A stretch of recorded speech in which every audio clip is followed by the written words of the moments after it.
ছাত্র জনতার গণঅভ্যুত্থানের মুখে শেখ হাসিনা সরকারের পতনের পর ২৩ সেপ্টেম্বর গ্রেফতার হন তৎকালীন পুলিশ মহাপরিদর্শক চৌধুরী আব্দুল্লাল মামুন।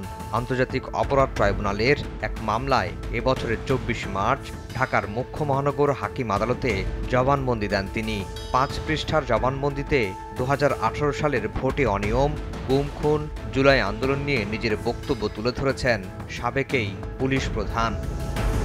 জবানবন্দিতে মামুন বলেছেন, ১৯ জুলাই থেকে প্রায় প্রতি রাতে স্বরাষ্ট্রমন্ত্রী আসাদুজ্জামান খান কামালের বাসায় বৈঠক হতো তাদের। বৈঠকে ২ জন সচিব, এসবি প্রধান মনিরুল ইসলাম, ডিবির হারুন, র্যাবের মহাপরিচালক আনসারের ডিজি, এনটিএমসির জিয়াউল হাসান সহ অনেকেই উপস্থিত থাকতেন। মূলত এই বৈঠক থেকেই সব রকম নির্দেশনা ও পরামর্শ করা হতো। আদালতে দেয়া জবানবন্দিতে সাবেক আইজিপি আরও বলেন, কোর কমিটির এক বৈঠকে সমন্বয়কদের আটক করার সিদ্ধান্ত হয়। সেই সিদ্ধান্ত মোতাবেক ৬ সমন্বয়ককে আটক করে ডিবি কার্যালয়ে নেওয়া হয়। আন্দোলন প্রত্যাহারে তাদের মানসিক নির্যাতন ও চাপ দেয়া হয়। কর্মসূচি প্রত্যাহারে গণমাধ্যমে বিবৃতি দিতে বলা হয়। ডিবি প্রধান হারুনকে জিন বলে ডাকতেন স্বরাষ্ট্রমন্ত্রী, কেননা রাজনৈতিক সিদ্ধান্ত বাস্তবায়নে কার্যকর মনে করা হতো তাকে। আন্দোলন দমনে হেলিকপ্টার থেকে গুলির বিষয়ে জবানবন্দিতে মামুন বলেছেন, আন্দোলনকারীদের নজরদারি, গুলি করে ভীতিকর পরিবেশ তৈরির গোপন পরিকল্পনা করা হয়। র্যাবের তৎকালীন মহাপরিচালক হারুনার রশিদের পরিকল্পনায় মূলত রাজনৈতিক সিদ্ধান্তে হেলিকপ্টার মোতায়েন করা হয়।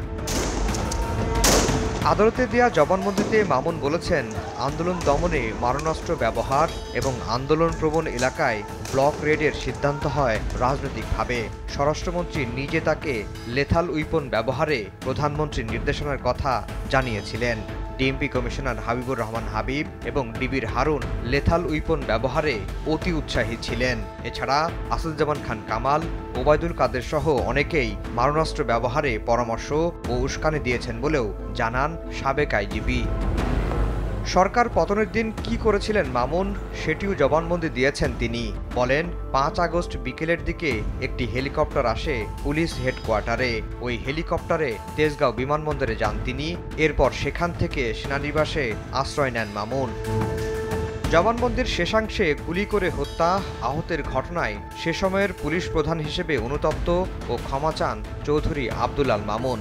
যদিও ৫ পৃষ্ঠার জবানবন্দিতে শুধু মিটিংয়ে অংশ নেওয়া ছাড়া নিজের সম্পৃক্ততার বিষয়ে কিছুই বলেননি তিনি। সম্প্রতি আসামি থেকে রাজসাক্ষী হয়েছেন সাবেক এই পুলিশ প্রধান। সম্পূর্ণ সত্য প্রকাশের শর্তে রাজসাক্ষীর আবেদন মঞ্জুর করেছেন আন্তর্জাতিক অপরাধ ট্রাইব্যুনাল। এখন অপেক্ষা রাজসাক্ষী হিসেবে তার জবানবন্দির। আফজাল হোসেন, সময় সংবাদ, ঢাকা।